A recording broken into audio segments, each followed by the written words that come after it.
Hello, hello, hello, hello. Welcome once again. Uh, Today, I want to talk about coming alive. And as I'm actually right now also feeling a lot of aliveness within me, a lot of life energy, and this wants to, or it feels like it can go actually to a whole lot of places. So let's see what we can create with this. I've been thinking a lot already, having a lot of thoughts. Coming alive, seeing it also earlier videos I talked about us opening up to life itself, opening up our heart to life. Today I've been approaching this a lot also from our mind, freeing up our mind, opening up our mind to life, looking a bit at also how does this actually work, understanding maybe how these things actually operate, the dynamics of it, and from there maybe get some kind of understanding of how can we open up more and reflect on what does being alive even actually mean, or maybe give a different meaning to it. So the mind, I had an interesting image earlier, seeing the mind as uh, in connection with life, where life is information, it is consciousness. I guess it is there in a pure form. And then our mind is a processor of that information, that consciousness. It puts it into a form, it processes it into a form which makes sense to us. Now, what I just described is very variable.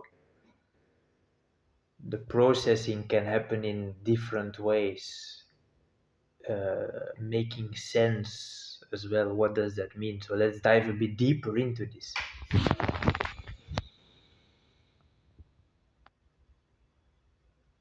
Seeing a lot of what usually happens is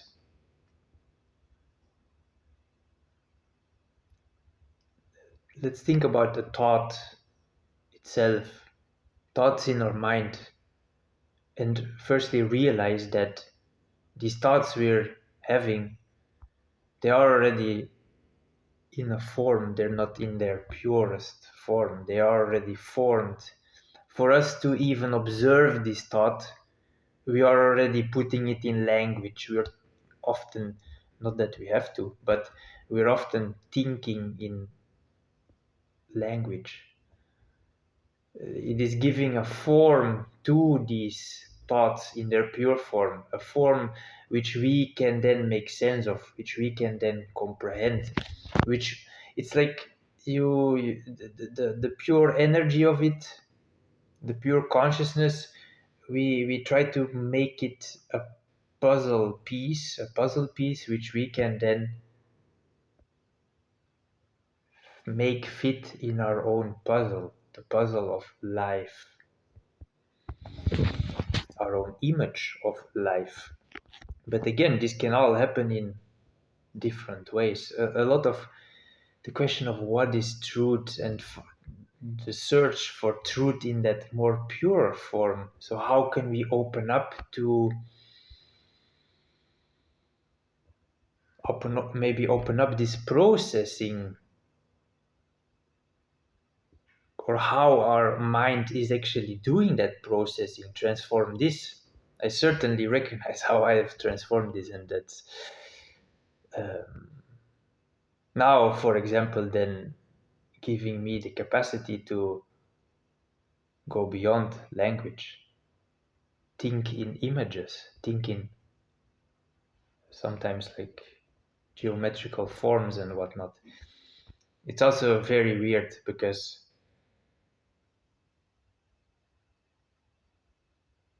reflecting on those thoughts, especially also talking about this, is very weird because you then have to be able to translate that down into some form of language, true language we are translating, but through that translation process, you're losing a bit of that purity, I guess, because you're shaping it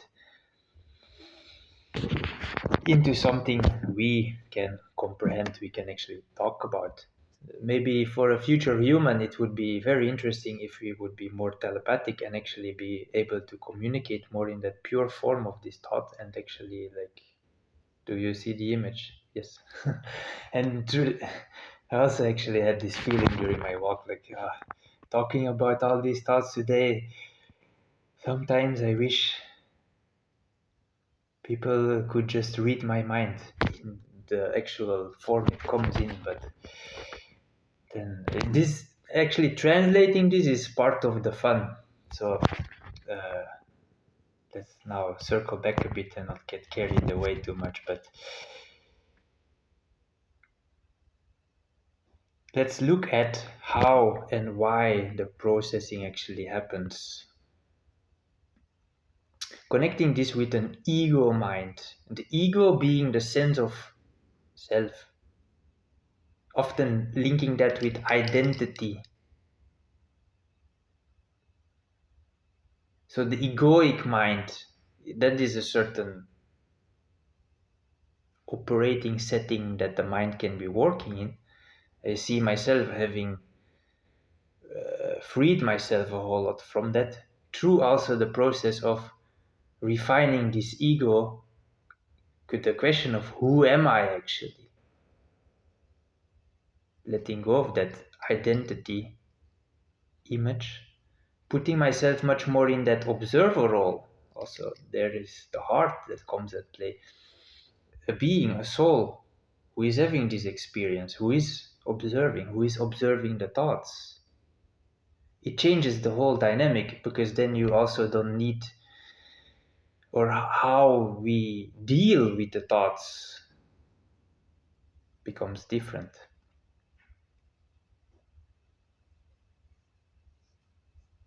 I want to dive a bit deeper into that.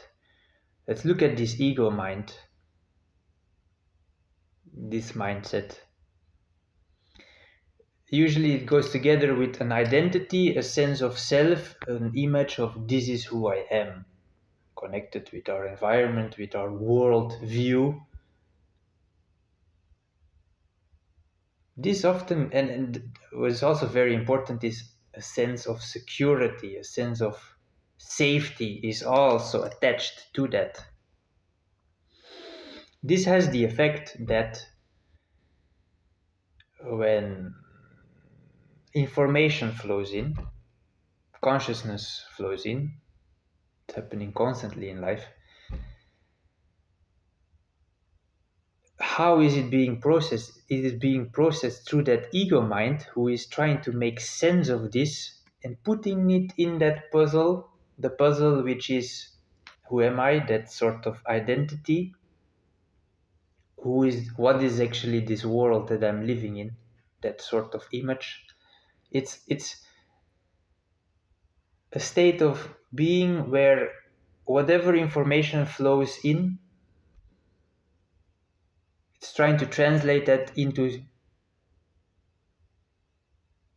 something that fits that imagery of ourself, something that enforces that identity. And let's notice here that what is truth, how in this way that I just described, truth itself, truth, a more pure form of consciousness, the actual information, how it is in its original state, it gets translated, changed into a form which verifies our own identity, which verifies the image, the understanding we have of this world. What happens if our mind, that ego mind, has difficulty like something happens that is so out of this world, so out of this identity? Someone tells you something which really doesn't match about yourself, which really doesn't match your idea of who you are yourself. That can be threatening to this sense of self, to this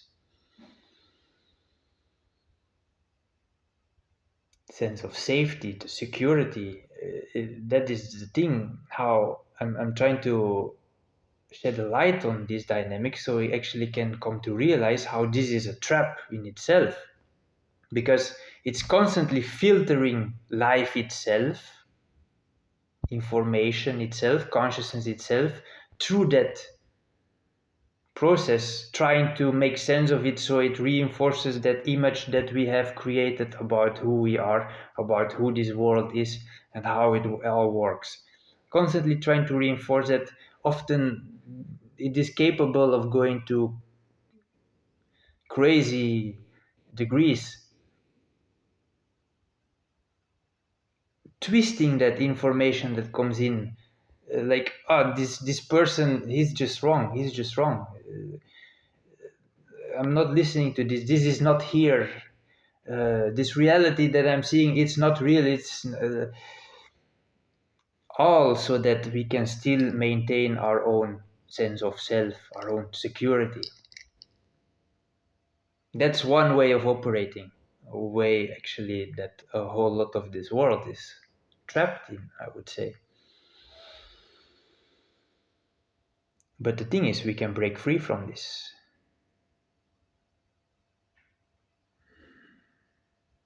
And what that takes is confronting ourselves, this identity of ourselves, questioning who am I really? If someone, it is that thing of opening up to new information. Earlier there was also this image, so life itself, I'm seeing that as a stream of, you can also see it as this, a stream of consciousness, information that is constantly flowing into our system. We're perceiving this on many layers, but our mind as well. And how this ego mind really has that chokehold on life itself, and then is with the grip of life and death, holding on to that, filtering it into something which is acceptable to it, to that image, to that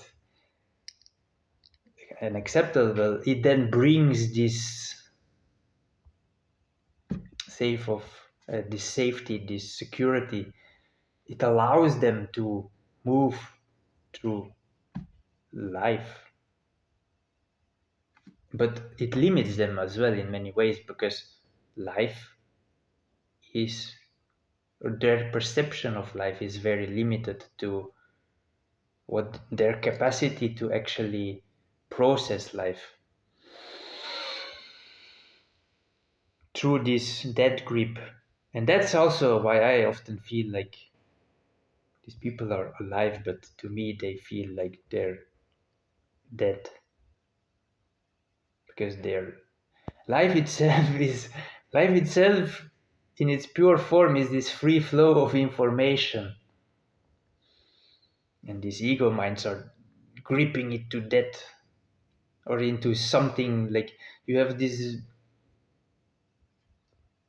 much bigger flow, and then they're gripping it into something which is, something is seeping through that, filtering it down, but it feels like here there is a heavy river, and here it's like a drip feeding. So a lot of information just gets lost through this process. This is, if we see this on a societal level as well, how a lot of us are actually operating on this level, this makes that in reality of life itself, the pure form, there is so much more information, but we are actually not able to see it, work with it, because we are not opening ourselves up to that. We're not even allowing ourselves to think these thoughts, but also thinking about this or seeing this in the way of, well, if we would open up to life, we're gonna find a whole lot of solutions to these problems, the problems we're having because we are doing this to life.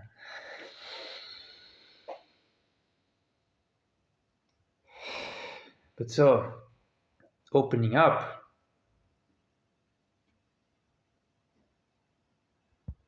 here I would say it often also comes from, takes also bravery, but the heart can also, it helps a lot when we have gone through a transformation which actually detached our ego, our identity from our mind. Also notice that the ego mind setup, it often has that ego then identifies with the thoughts it is having, which puts that filter on the thoughts. Oh, I cannot have bad thoughts. I can, because I'm a good person. Yeah, this energy as well. It is creating a very this compulsive, controlling the narrative type of energy, and that's interesting because we are starting to see that a lot in this world. But let's focus on us as an individual here,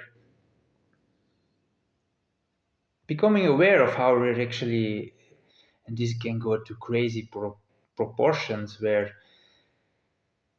everything in your life, what is happening, has to fit this thing just to preserve that identity, making us twist or move away from truth. But this is creating our own trap where we're constantly having to reinforce our own beliefs. What is breaking? How can we break free from this?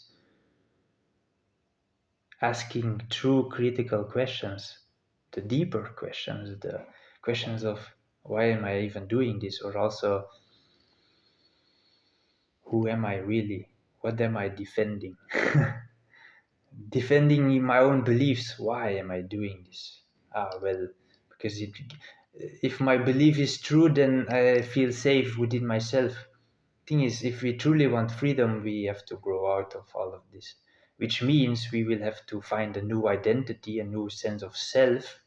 And I feel a lot of stability within the heart, within the center of our being. It puts us in this observer role. Again, linking it to the mind, information can flow through this. I can observe it much more without needing to. I'm still growing in this, I recognize this as well. This thing of always needing to make sense of what is flowing through this mind. We can grow out of that and actually,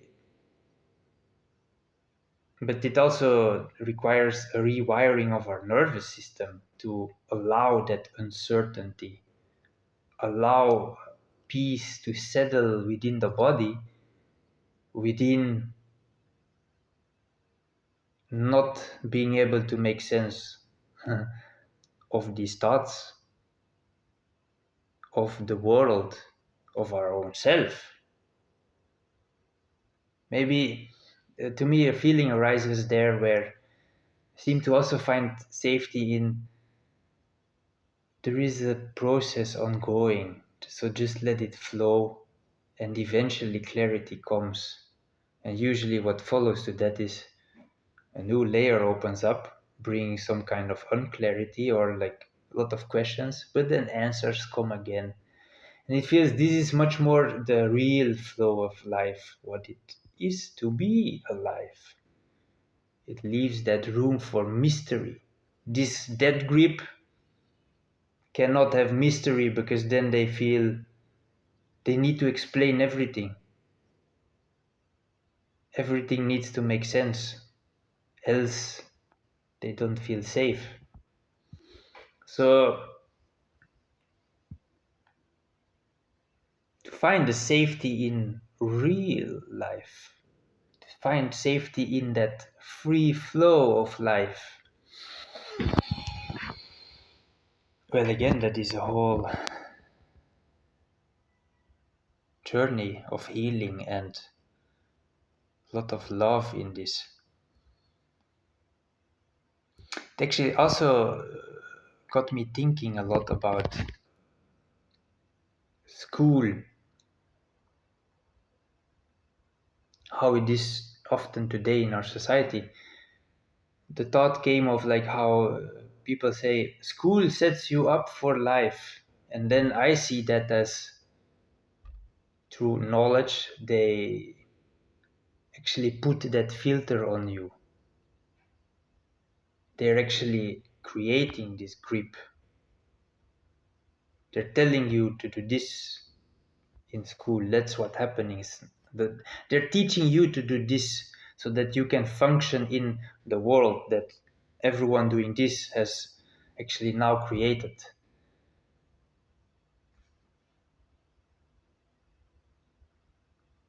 And feel that this is a bit vague, sure, but we can maybe go in deeper another time.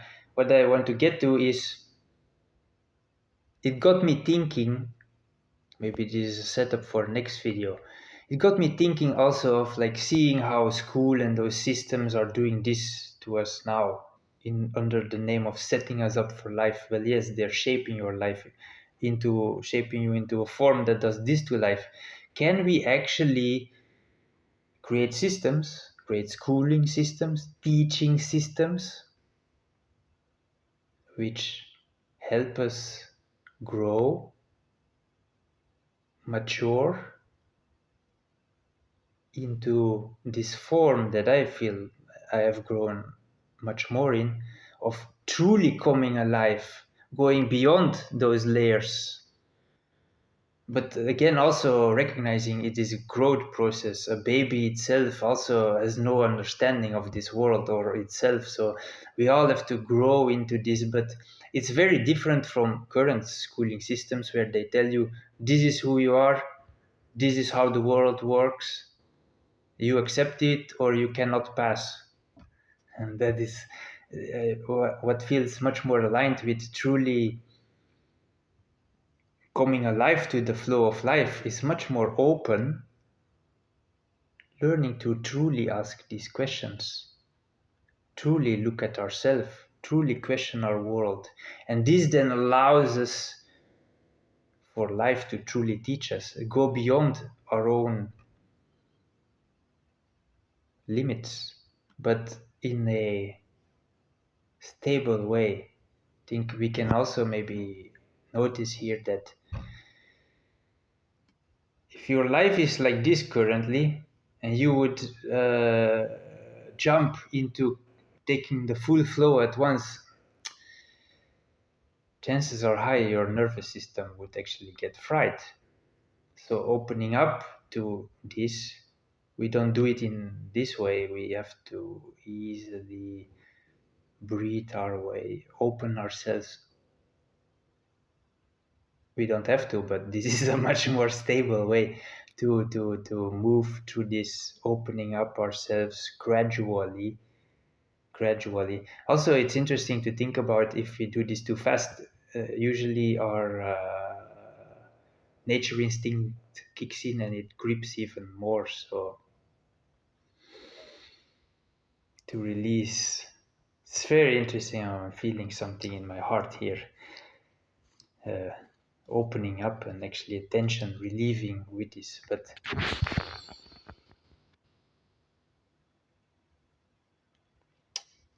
I'm actually gonna leave it here for this video now. I feel like this is a solid building block on itself. Definitely want to build more with this and on this, but I'm gonna leave that for another video. So have a good one.